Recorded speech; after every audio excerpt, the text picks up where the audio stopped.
이재명 대통령이 앞으로 추경을 편성할 기회가 있을 수 있다며 추경 예산 편성 가능성을 공식화했습니다. 5번 연속 기준금리가 동결되며 민생 부담이 커지는 가운데 추경을 통해 돌파구를 마련하겠다는 구상입니다. 자세한 내용 청와대 취재기자 연결합니다.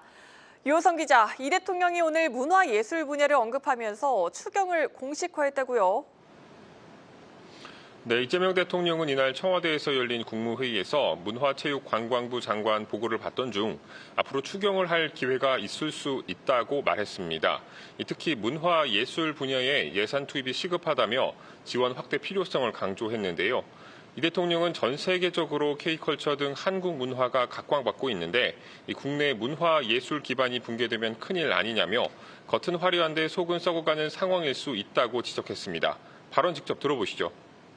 앞으로 추경을 할 기회가 있을 수 있는데 통상 있잖아, 그죠? 네. 그때는 문화예술 분야 예산을 잘 검토해 보시죠.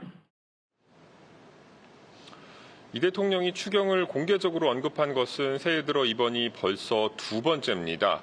앞서 이 대통령은 지난 15일 대통령 주재 수석 보좌관 회의에서 문화예술 지원이 부족해서 직접 지원을 늘려야 한다며 추경을 해서라도 문화예술 토대를 건강하게 살려야 한다고 밝힌 바 있습니다. 하지만 재정 건전성과 물가 자극에 대한 우려도 적지 않습니다. 민생 부담은 높아지고 있지만 아직은 추경 요건을 충족한다고 보긴 어렵다는 지적도 있지 않습니까? 네, 국가재정법 89조를 보면 추경을 편성할 수 있는 법적 요건은 크게 3가지로 나뉩니다. 먼저 전쟁이나 대규모 재해가 발생했을 때, 그리고 경기 침체나 대량 실업, 남북관계의 급변 등 대내외 여건에 중대한 변화가 생긴 경우가 이에 해당됩니다.